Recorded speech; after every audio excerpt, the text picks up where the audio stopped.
Number 14. Trigger. A bouncer outside a club speaks in a mildly irritated tone to a Tina, a 20-year-old customer. Tina's appraisal. Who does he think he is? The flippin' bouncers think they own the place. Choose from the errors. Selective perception, mind reading, awfulizing, emotive language, overgeneralizing. Which one does Tina do? All ones. Number 15. Trigger. A car overtakes Chris's car and pulls in sharply in front of it in a line of traffic to avoid an oncoming car. Chris's appraisal. Arrogant person. He only does that because he's got a Porsche. He's just trying to make everyone else look small. Choose from the errors which ones he is doing. Selective perception, mind reading, awfulizing, emotive language, overgeneralizing. The answers I would give are as follows. I've circled the one that seems to be the main one and underlined the other ones that are applicable. Number 4. Trigger. Pam's husband eats food noisily and talks to her at the same time. Pam's appraisal. I just can't stand the way he eats. It just shows how he's not my type of person. From the errors that are selective perception, mind reading, awfulizing, emotive language and overgeneralizing, I have circled overgeneralizing as the main one and also underlined awfulizing and emotive language. Number 5. Trigger. Sue's teenage son, Ian, drops a china mug on the floor and it breaks. Note we know that Ian takes great care over his homework. Sue's appraisal. He doesn't take any care about anything. He just doesn't give a damn. Now from the errors, selective perception, mind reading, awfulizing, emotive language and overgeneralizing, I've circled overgeneralizing as the main one and also underlined selective perception, awfulizing and emotive language. Number 6. Trigger. Judy has to wait a long time in the outpatient department with her 5-year-old daughter. Having witnessed the doctor and nurse working carefully with a number of patients, she then sees them having a tea break after an hour and a half, relaxing and chatting to each other. Judy's appraisal. They don't care about any of us. All they are interested in is doing their relaxing and flirting with each other. Now from the errors, selective perception, mind reading, awfulizing, emotive language and overgeneralizing, I have circled awfulizing as the main one that's applicable here and also underlined selective perception and mind reading. Number 7. Trigger. Out at a party, Nigel's wife contradicts him several times in front of others. Nigel's appraisal. She's doing it deliberately to show me up and make me look small. I just can't stand her any longer.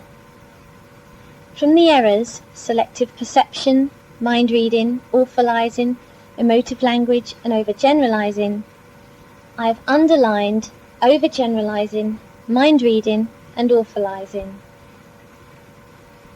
Number 8. Trigger. Alan's otherwise fair boss asks him to do another task towards the end of the day, which will take him over his normal finishing time.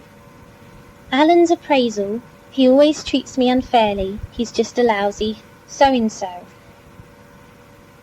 From the errors, selective perception, mind reading, awfulizing, emotive language and overgeneralizing, I've underlined selective perception, awfulizing, emotive language and overgeneralizing. Number 9. Trigger. Danny has told his longtime partner Vicky something he took to be in confidence. Vicky, however, has told several other people about this. Danny's appraisal. That's totally out of order. She has got absolutely no sense of what's right and wrong. From the errors, selective perception, mind reading, awfulizing, emotive language and overgeneralizing, I have circled overgeneralizing as the main one and also underlined selective perception and awfulizing. Number 10. Trigger. Graham and Fiona have been married several years. Fiona has never had an extramarital relationship and is generally a very good partner for Graham. However, she does sometimes flirt with other men. Graham's appraisal: she's got no loyalty whatsoever. If I turn my back on her, she'd be off like a shot. From the errors of selective perception, mind reading, awfulizing, emotive language and overgeneralizing, I've underlined selective perception and mind reading. Number 11. Trigger. Brian, standing at the bar, has his elbow jogged and beer spills down his front. Brian's appraisal: he did that deliberately. Then from the errors: selective perception, mind reading, awfulizing, emotive language and overgeneralizing, I have underlined mind reading. Number 12. Trigger. Paul's 12-year-old son says that he has done his homework in order to get to watch television sooner. Paul's appraisal: the kid's completely useless. I don't know what's going to happen if he carries on like this. He's going to do no good.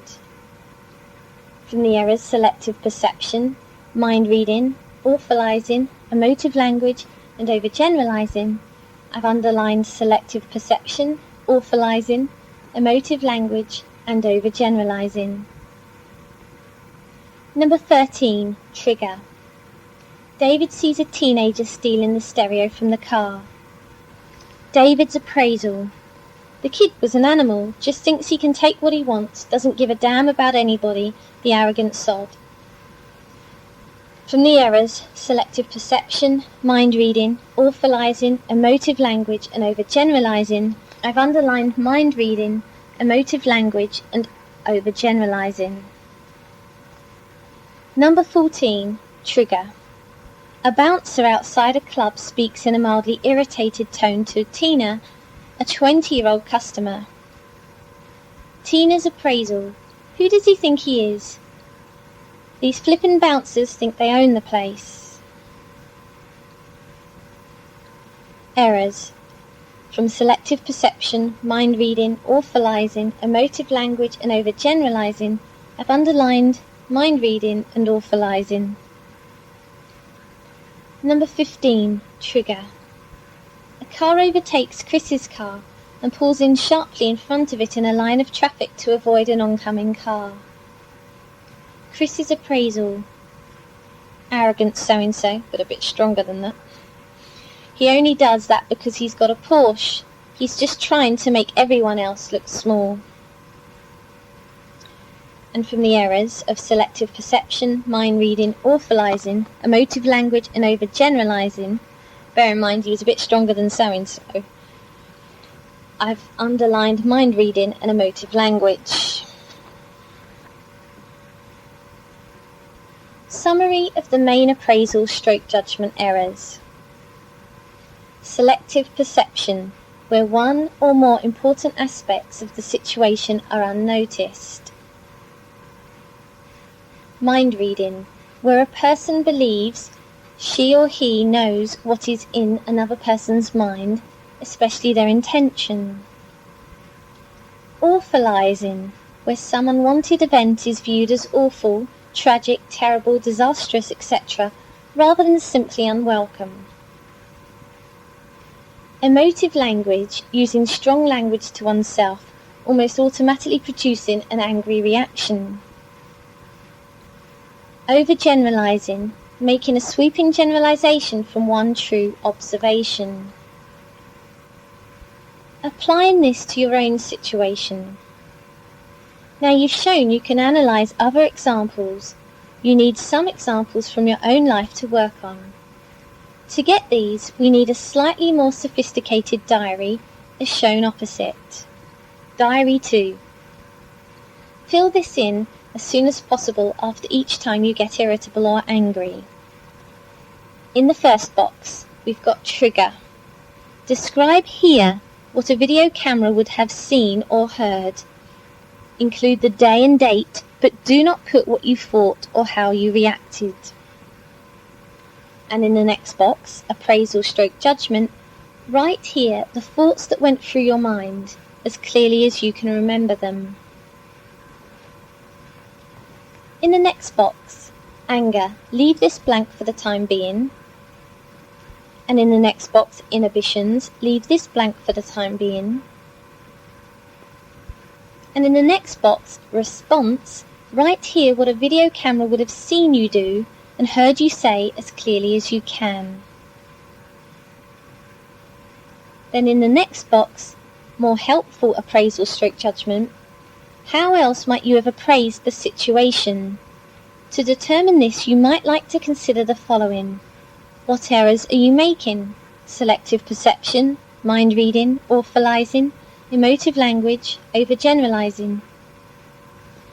If you had an all-knowing, all-wise friend, how would he or she have seen the situation? Is a reframing of the situation possible? A glass that is half empty is also half full. What would your cost-benefit analysis be of seeing the situation the way you did? Methods of making your appraisals, stroke judgments more helpful. There are 4 major ways of doing this. Identify and remove errors of judgment. This starts with analysing your appraisal stroke judgment. So, for example, Anne, who saw her daughter not tidy in her room, might realise that this was selective perception. In other words, while it was true the girl was not tidy in her room, she was washing her hair and thereby making herself clean and tidy for the next morning's school play. This positive aspect of the girl's behaviour was something that had completely eluded Anne. She had truly only perceived the fact that her daughter was not tidy in her room. Once this error had been spotted, the situation almost automatically rectified itself. In the same way, Anne might also see that she was mind-reading, another error. In this instance, she was saying to herself that her daughter was deliberately winding her up. Clearly this is mind-reading. How could the mother possibly know that the daughter had that intention? Once this has been spotted as an error, Anne believed it less firmly. She also recognised that she was orphalizing. In other words, she was making the fact that her daughter had not tidied her room into the biggest thing in the world. In her own words, getting it out of proportion. She was also using emotive language, describing her daughter as defiant. This is a strong word which produces strong emotional reactions. What is more, it is also mind-reading. It implies that Anne can tell that the daughter has a particular motive in mind. The error of using emotive language is easily corrected. You simply refrain from using it. You simply delete from your mind the phrase where the word defiant was used. And the final error is overgeneralization. In this instance, saying that the daughter was bone idle. This was not actually true. There are all sorts of other things that the daughter did perfectly well. For example, keeping herself clean and tidy, joining in the school play, etc. Again, in this instance, once the error has been spotted, the situation almost automatically corrects itself. It is perhaps worth making the point that there are rather few examples that illustrate all 5 errors simultaneously, and that is why this episode of Anne and her daughter is something of a collector's item. The friend technique.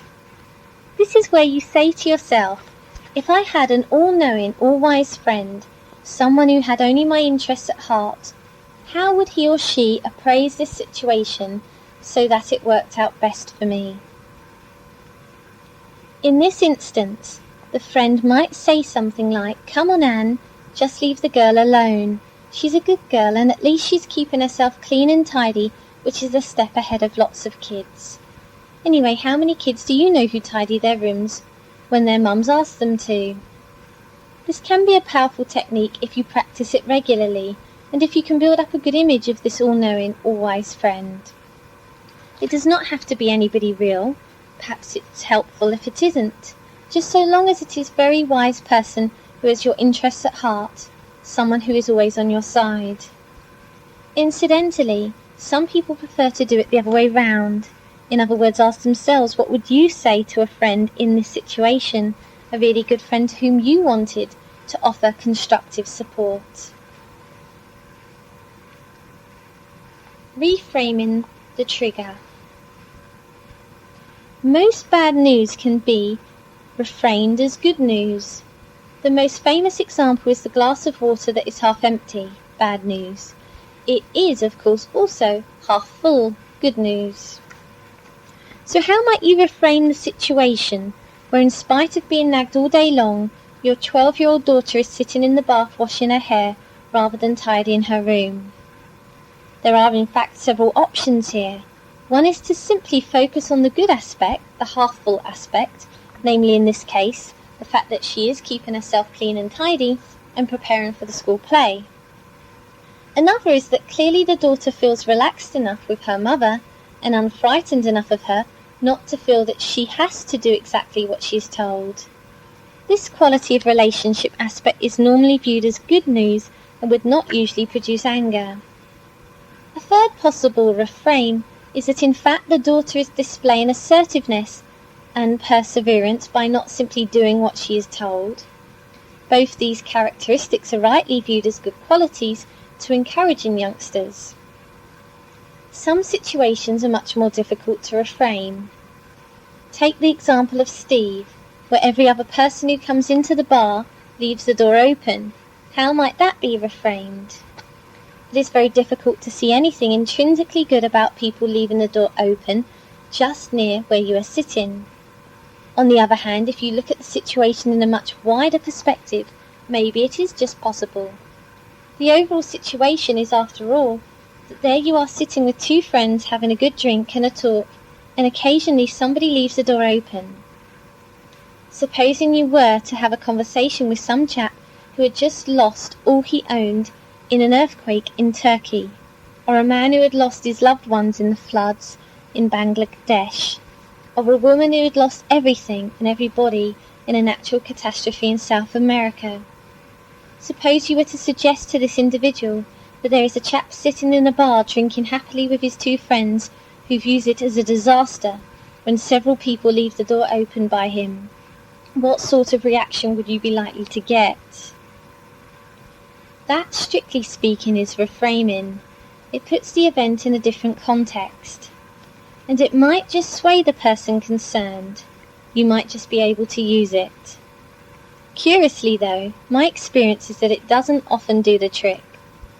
Only when there is real personal relevance, as in the first example of seeing the 12-year-old daughter as a good kid looking after herself and getting ready for the play at school next day, do people really latch on to it. Nevertheless, I mention the second example of reframing because it is one that works well for me personally, so who knows, it might work for you too. Cost-benefit analysis.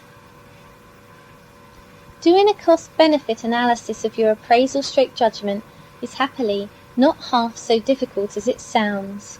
It's really just a matter of looking at the pros and cons. For consistency's sake, it would probably be a good idea to stick to just one example for the most part while we go through these options, namely our mother Anne with her 12-year-old daughter. But I'm getting a bit fed up with that example, so let's instead look at Paul, the father with the son, also aged 12, who hadn't done his homework properly but said he had so he could watch the television. When Paul had a look at the homework and saw how little had been done, his appraisal was something like this. The boy is a liar. He's tried to pull the wool over my eyes. Where's he going to get to carry if he carries on like this? He'll come to no good in life. All the other kids at school would do better than him. Clearly this is a piece of selective perception, in that there are probably other aspects to the boy that we haven't been told about. His life cannot begin and end with that one piece of undone homework. Nevertheless, the father's appraisal/judgment may indeed turn out to be correct. The only thing is, we would have to wait for a number of years before we would find out one way or the other. And even then it might only be correct because it was a self-fulfilling prophecy. In the meantime, what are the pros and cons of making an appraisal stroke judgment like that? Let's do the cons against first. It agitates the father. It makes the boy feel inadequate. It worsens the relationship between father and son. It labels school workers a thoroughly punishing business. And there are probably more cons than you can think of. On the pro side, there's, well, precious little that I can imagine. Possibly it might motivate the son to do more homework next time, but then again, it might motivate him to be a bit more devious next time so he can get away with it. What about an appraisal stroke judgment along the lines of, the kid has clearly got no idea what he's doing. I'd better see if I can help him out or see if he knows somebody else who can if I can't. Clearly the cost-benefit analysis in this case swings right round the other way. The benefits of such an appraisal are an improvement in the father-son relationship, better schoolwork, probably more openness about how things are going, and so on. The costs are probably significant too, predominantly a drain on the father's time. On balance, however, the second appraisal stroke judgment produces a much better cost-benefit analysis for all concerned than the first one. Now, if you're like anybody else, you may say that you can't decide how to think on the basis of a cost-benefit analysis. You think according to what is true. Well, maybe, but I would tend to disagree, because we've seen that it is very difficult to see what is true in this instance, and indeed in many others. And moreover, if you look at how people do think, even down to something as tangible as which political party to vote for, it very often is to do with what would benefit them the most and cost them the least. The main methods of producing more helpful appraisals stroke judgments. Identify the error, selective perception, mind reading, awfulizing, emotive language or overgeneralizing, and correct it. The friend technique. How would an all-knowing, all-wise friend advise you to view the situation? Reframe the situation. Search for the good aspects of it, or failing that, view it from a completely different perspective. Conduct a cost-benefit analysis, that is, examine the costs and benefits of appraising the situation the way you are, and then look for a more cost-effective way. Exercise. Graham's wife Fiona occasionally indulges in harmless flirting with other men, merely in high spirits, with no intention of getting involved in an extramarital relationship. Graham, however, gets very jealous and produces an appraisal stroke judgment along the lines of, she's showing me up, people will think I'm not making her happy. I'm losing face, she's out of order. Number 1. What alternative appraisal would an all-knowing, all-wise friend make? Number 2. How might Graham refrain this behaviour? Number 3. What would a cost-benefit analysis of Graham's appraisal look like? Can you suggest a better appraisal? Below are the kind of answers that I've produced, but I would strongly suggest that you produce your own before you have a look at these. And I, the reader, quite agree, because I'm not sure that I would agree with this example. Number 1. This is what the writers put. A reassuring friend might say, "Come on, Graham, you know perfectly well that Fiona is as faithful as the day is long. She'd never let you down. She thinks you're the best thing since sliced bread. She just likes to have lots of fun, but everybody knows what she thinks of you." Number 2, Graham might reframe the situation as, "It's good that Fiona feels secure enough in our relationship that she can have a great time and know that I won't take it amiss, and neither would anybody else." Number 3, a cost-benefit analysis of Graham's original appraisal stroke judgment is that the costs are rather heavy. His appraisal will make him anxious, jealous and possibly angry. It will put a strain on the relationship. It will limit Fiona's activities, make her feel that Graham doesn't trust her, and generally put a dampener on all their activities. The only benefit of such an appraisal is that at least it lets Fiona know that Graham cares about her, but she probably knows that anyway. Yes, a better appraisal would be along the lines of number 1 or number 2 above. Let's look at another example. Exercise. Vicky, while being interviewed on a radio programme, mentioned that her husband Danny likes to wear her thongs. Danny, who is also in the public eye, took a very dim view of this, making an appraisal stroke judgment along the lines of, has she got no sense? Doesn't she realise that some things are just between us? Is she deliberately trying to make my life as difficult as possible? She's just completely stupid. Needless to say, this made Danny very angry with Vicky. Number 1, what error of thinking was Danny making?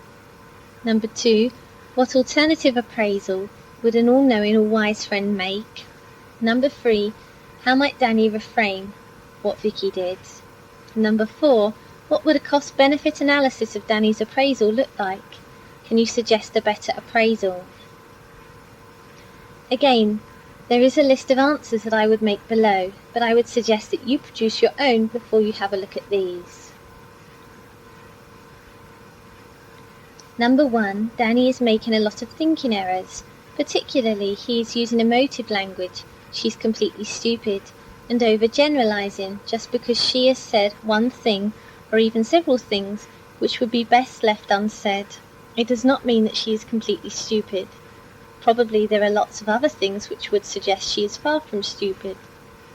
One might also say that Danny is mind-reading, assuming that Vicky is trying to make his life as difficult as possible.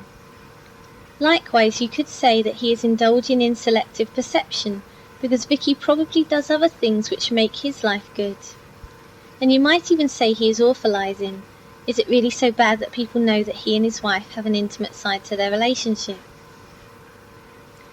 Number 2, an all-knowing, all-wise friend might say, oh look Danny, there's no need to make quite such a big deal out of it.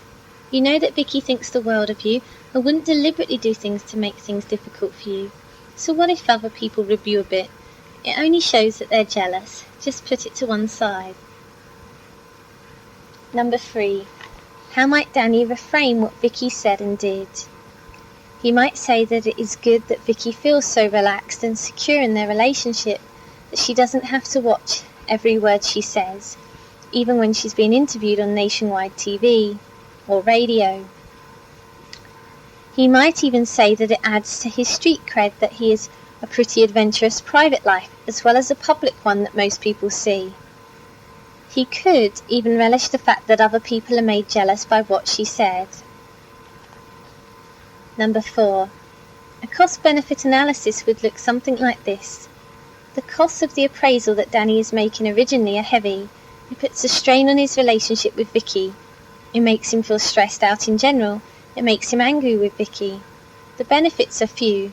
Possibly it might make Vicky a bit more cautious about what she says in future. But does Danny really want her to be nervous about everything she says? A better appraisal would be something like the best friend said, number 2 above. That would have lots of benefits for Danny and no costs. And another exercise.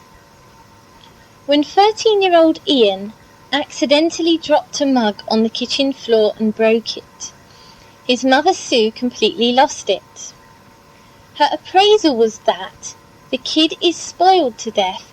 He just doesn't realise that things cost money. He just doesn't give a damn. He thinks I'll clear up after him, buy everything that's necessary, and just act as his slave. Well, it's about time he learnt a lesson. Again, number 1. What errors in thinking is Sue making? Number 2. What alternative appraisal would an all-knowing, all-wise friend suggest? Number 3. How might Sue refrain what Ian did? Number 4. What would a cost-benefit analysis of Sue's appraisal look like? Can you suggest a better appraisal? And again, you are probably best to work the answers out yourself before going on to read the ones below. Here's the answers of the author. Number 1. Sue is using emotive language. He doesn't give a damn. He thinks I'll act like his slave. It's about time he learnt a lesson. She is mind reading. How does she know he doesn't give a damn? And she is probably overgeneralizing. Just because he drops the occasional mug, it doesn't mean he doesn't care about things, or that he sees his mother as a slave. Number 2. An all-knowing, all-wise friend might say, "Listen, Sue, how much does a mug cost? And is it really that difficult to sweep up a broken mug?" In any case, you could get him to do that, and that would probably be the best way of him learning a lesson, as you put it. Now just calm yourself down and get him to clear up the bits. Number 3. Possibly Sue might reframe the incident as another small part of Ian's development, in that he learns that when you make a mistake, even a small one, like breaking a mug, you need to rectify it. In this case, sweep up the pieces. Or she could look at it from a completely different perspective. She could take the view of one of the millions of people in the world whose lives are seriously at risk on a daily basis, and then ask herself how one such person would perceive the breaking of a mug that was easily replaced. Number 4. A cost-benefit analysis of Sue's appraisal would be that the costs to her are heavy. She is stressed out, agitated, angry with Ian, and wearing down the relationship between them. The benefits of such an appraisal are slim. Possibly Ian might be somewhat more careful next time, but equally possible he may be so nervous next time he is in the kitchen with his mum that he is more likely to drop something. Or perhaps he might not even risk making himself a drink when she's about, so she would see less of him around the house. Again, a better appraisal would be that of the best friend, or even possible that in 3 above of a person whose life is constantly at risk on a daily basis, i.e. a broken mug is nothing to worry about. So how do you change really, permanently? The RCR technique. RCR stands for Review, Cement, Record, and each of these is very important. Reviewing. This means you examine events that happen to you, and especially events when you have felt angry and irritable, in exactly the same way as we have done in the 3 exercises we have just looked at. In other words, you actually write down what happened to you in exactly the same way as in each of these exercises. The description can be quite brief. It need only take up a few lines. Importantly, though, it does contain both the event and your appraisal of it, just like the 3 examples in the exercises. And again, just as in the exercises, you take yourself through the 4 stages of analysis. Use diary too, if you want. The purpose of this is for you to form a judgment as to how you should best view the event. Now you might say that you can't decide how to view an event. An event happens and your appraisal stroke judgment appears in a flash and is therefore the true one. A lot of us feel this, but I'm afraid it is the thinking of a 5-year-old. Because I see it this way, it is this way. Not at all. Events happen, and there are as many different ways of seeing them as there are people in the world. What you have to do is to come to a judgment as to your best way of seeing it, the way that is in your best interests. This can be tricky, because by now you will certainly be well into the habit of seeing things in particular ways and changing those ways in quite a task. Rather like finding your way through a jungle, it is always easier to take the already existing paths. However, it is unfortunate for you if those paths happen to be the authoralizing path, the emotive language path, the mind-reading path, and so on. There is some good news, though. As far as the brain is concerned, it doesn't really matter much whether you do things in reality or in imagination. What this means is that simply reviewing things in the way I have just described, taking yourself through the 4 stages of analysis, and simply imagining thinking in the most cost-effective way is almost as good as actually doing it at the time of the event, in terms of changing your patterns of thinking. Nevertheless, you do have to do it lots of times. Effectively, you are beating a new path through the jungle of the brain, and you have to keep treading down that path to make it a viable route. So keep reviewing, keep taking yourself through the 4 stages, and keep settling on the most cost-effective appraisal. For those of you who watch cricket, you will sometimes see a batsman rehearsing the stroke he should have played. On the face of it, this seems a pretty daft thing to do, as the ball has just gone whistling past him, and he played a rather poorer stroke than the one he is now rehearsing.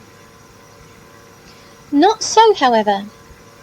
That rehearsal is now in fact treading down a better path through the jungle of the brain. The next time a cricket ball comes hurtling towards him in similar fashion, there is a better chance that he will take that new improved path rather than the previous faulty one. For those of you who are not interested in cricket, you must wonder what on earth I am going on about. Don't worry, think jungle. Cementing. This is equally important. Just as it's impossible to distinguish between the relative importance of brakes and steering on a car, so with reviewing and cementing.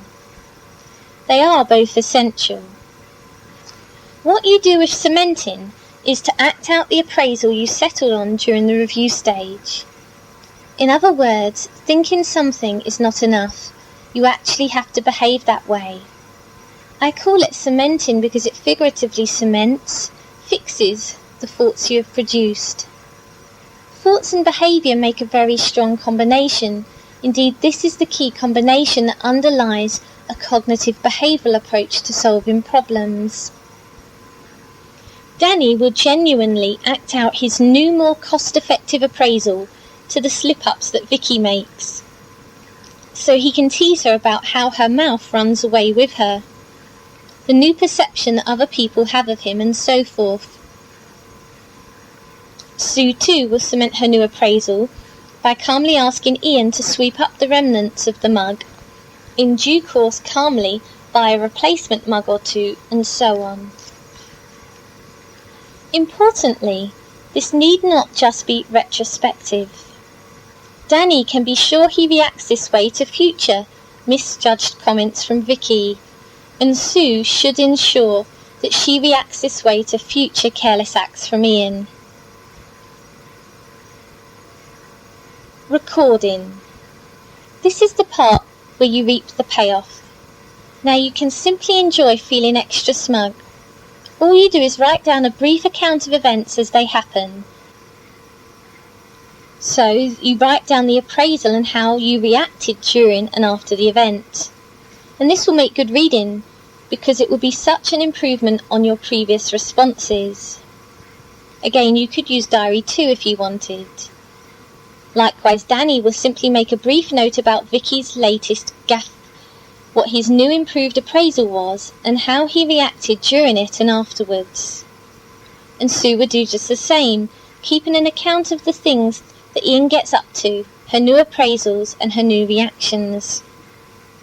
So the recording stage is clearly the most fun and enables you to see that your hard work is paying off in a good way, not just that those around you are not having to suffer your irritability and anger, but that you are genuinely seeing things in a different light, one which is more beneficial for you too.